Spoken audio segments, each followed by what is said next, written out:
स्वागत करते हैं। अब हमारा दिक्कत है, भूलते नहीं, किसी बात को पकड़ लेते हैं और जो बात पकड़ लेते हैं और उसके साथ। लेकिन राजस्थान की जनता अभी तक तैयार नहीं है कि राजस्थान की जनता को गुलामी के अंदर आनंद आता है, इसलिए कांग्रेस और बीजेपी की गुलामी कर रही है।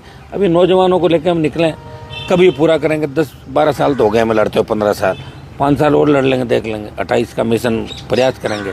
हम बंधे हुए थे अपने बच्चों से, कांग्रेस बीजेपी से अलायंस नहीं करेंगे। अगर मेरा कांग्रेस पार्टी से अलायंस हो जाता विधानसभा चुनाव में तो बीजेपी नहीं आती सत्ता के अंदर। करना नहीं था अलायंस, मैंने कहा अलायंस नहीं करूँगा दोनों से, नहीं किया दोनों से अलायंस। तो कई बार व्यक्ति जो बात का धनी होता है उसको नुकसान भी उठाना पड़ता है। लेकिन सारे ही लोग ये सोच लेंगे नुकसान मैं क्यों उठाऊँ। अगर भगत सिंह जी ये सोच लेते हैं कि मैं शहादत क्यों दूँ, राजगुरु सुखदेव, मंगल पांडे, तांत्या टोपे लेके जितने क्रांतिकारी हुए वो ये सोच लेते हैं हमें कौन सी सत्ता मिली, क्यों लड़े, तो फिर देश आज़ाद कैसे होता। इसलिए हनुमान बेनीवाल की भी आवश्यकता है, आरएलपी की आवश्यकता राजस्थान को है। और जिस दिन राजस्थान के सर्व समाज को एहसास होगा कि राष्ट्रीय लोकतांत्रिक पार्टी की हमें आवश्यकता, उस दिन राजस्थान आज़ाद हो जाएगा। कांग्रेस बीजेपी की दादागिरी खत्म हो जाएगी। वही अधिकारी जो गहलोत के नज़दीक थे, वही भजनलाल के नज़दीक है, वही वसुंधरा के नज़दीक है, पर्दे के पीछे ये पार्टनरशिप के अंदर धंधा करते हैं ज़्यादातर मंत्री आपस में। तो सबको जानता हूँ एक एक को, लेकिन जांच करेगा कौन। जहाँ तो सरकार करती है, या तो ये करती है या दिल्ली की, मेरी सरकार तो है नहीं। मेरी सरकार हो और आप सवाल पूछो, 15 मिनट गिरफ्तार करके जूते लगा के हथकड़ी लगा घुमा देंगे जयपुर के अंदर। सरकार तो आए हमारी है, सरकार आने के बाद ये सवाल करो आप। तो मिला जुली का खेल चल रहा है राजस्थान के अंदर। जिस तरह के हालात बन रहे हैं, जिस तरह गैंगवार की घटनाएं, जिस तरह का एस गाय बन गया, तो निश्चित रूप से अशोक गहलोत, वसुंधरा और भजनलाल तो बिल्कुल फेल्योर है। जब भी कैबिनेट की मीटिंग होती है, वो जैसे ही भजनलाल जी निकल जाते हैं उसके बाद सारे आईएएस हंसते हैं भजनलाल जी के ऊपर। उनको इस बात का भी पता नहीं लग रहा। ये तो उन लोगों में नाराज होते हैं जो उनके खिलाफ बयान देते हैं कि मेरे खिलाफ बयान क्यों दिया। अच्छी बात है, आपको सजग कर रहे हैं कि आपका ज्ञान बढ़े। कोटा कचौरी खाने से, कहीं चाय पीने से इसे नेता नहीं बनता आदमी। अभी कमल के फूल का ऊपर से आशीर्वाद, इसलिए आप नेता हो, आप लीडर नहीं हो। ऊपर का प्रसाद हो, प्रसाद दे दिया, ये राजस्थान को प्रसाद दे दिया। ये दुर्भाग्य राजस्थान का कि ये जो हालात बने, आप देखिए इनके मंत्रिमंडल के लोग इनके खिलाफ बयान दे रहे हैं। पर्दे के पीछे हर व्यक्ति नाखुश, हर बीजेपी का एमएलए मंत्री कह रहे कौन सी सरकार ले आए, कौन सा सीएम ले आए। लेकिन डरते भी कई लोग वसुंधरा वापस नहीं आ जाए, क्योंकि वसुंधरा कार्यकाल भी लोगों ने देखा ठीक नहीं था। तो ये हालात राजस्थान को, इन हालातों से गुजरना पड़ेगा। कांग्रेस 5 गुटों में बंटी हुई है। पायलट का अलग गुट है, गहलोत का अलग गुट है, अलवर का अलग गुट है, कहीं और हो जाएगा गुट। 5 गुट कांग्रेस के, 4-5 गुट भारतीय जनता पार्टी के।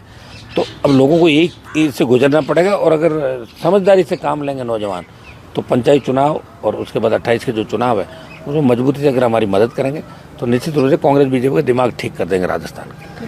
बेनीवाल जी, आप कहते हो कि जो सरकार स्वागत करते हैं। अब हमारा दिक्कत है, भूलते नहीं, किसी बात को पकड़ लेते हैं और जो बात पकड़ लेते हैं और उसके साथ। लेकिन राजस्थान की जनता अभी तक तैयार नहीं है कि राजस्थान की जनता को गुलामी के अंदर आनंद आता है, इसलिए कांग्रेस और बीजेपी की गुलामी कर रही है। अभी नौजवानों को लेकर हम निकलें, कभी पूरा करेंगे। 10-12 साल तो हो गए हमें लड़ते हो, 15 साल, 5 साल और लड़ लेंगे, देख लेंगे। 28 का मिशन प्रयास करेंगे।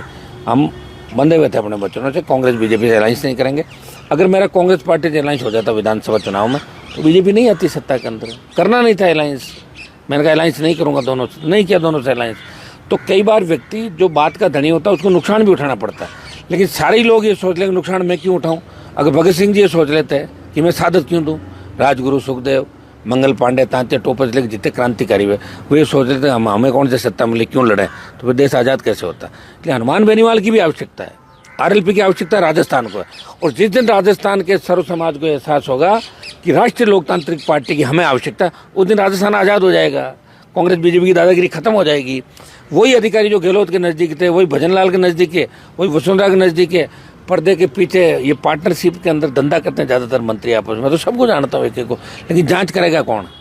जहाँ तो सरकार करती है, या तो ये करती है या दिल्ली की, मेरी सरकार तो है नहीं। मेरी सरकार हो और आप सवाल पूछो, 15 मिनट गिरफ्तार करके जूते लगा के हथकड़ी लगा घुमा देंगे जयपुर के अंदर। सरकार तो आए हमारी है, सरकार आने के बाद ये सवाल करो आप। तो मिला जुली का खेल चल रहा है राजस्थान के अंदर। जिस तरह के हालात बन रहे हैं, जिस तरह गैंगवार की घटनाएं, जिस तरह का एस गाय बन गया, तो निश्चित रूप से अशोक गहलोत, वसुंधरा और भजनलाल तो बिल्कुल फेल्योर है। जब भी कैबिनेट की मीटिंग होती है, वो जैसे ही भजनलाल जी निकल जाते हैं उसके बाद सारे आईएएस हंसते हैं भजनलाल जी के ऊपर। उनको इस बात का भी पता नहीं लग रहा। ये तो उन लोगों में नाराज होते हैं जो उनके खिलाफ बयान देते हैं कि मेरे खिलाफ बयान क्यों दिया। अच्छी बात है, आपको सजग कर रहे हैं कि आपका ज्ञान बढ़े, कोटा कचौरी खाने से, कहीं चाय पीने से, इसे नेता नहीं बनता आदमी। अभी कमल के फूल का ऊपर से आशीर्वाद, इसलिए आप नेता हो, आप लीडर नहीं हो, ऊपर का प्रसाद हो, प्रसाद दे दिया, ये राजस्थान को प्रसाद दे दिया।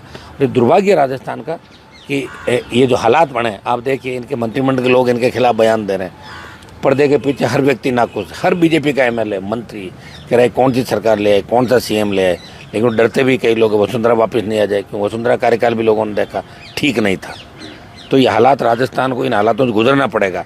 कांग्रेस 5 गुटों में बंटी हुई है, पायलट का अलग गुट है, गहलोत का अलग गुट है, अलवर का अलग गुट है, कहीं और हो जाएगा गुट। 5 गुट कांग्रेस के, 4-5 गुट भारतीय जनता पार्टी के। तो अब लोगों को यही से गुजरना पड़ेगा, और अगर समझदारी से काम लेंगे नौजवान, तो पंचायत चुनाव और उसके बाद 28 के जो चुनाव है उसमें मजबूती से अगर हमारी मदद करेंगे तो निश्चित रूप से कांग्रेस बीजेपी का दिमाग ठीक कर देंगे राजस्थान के। बेनीवाल जी, आप कहते हो कि जो सरकार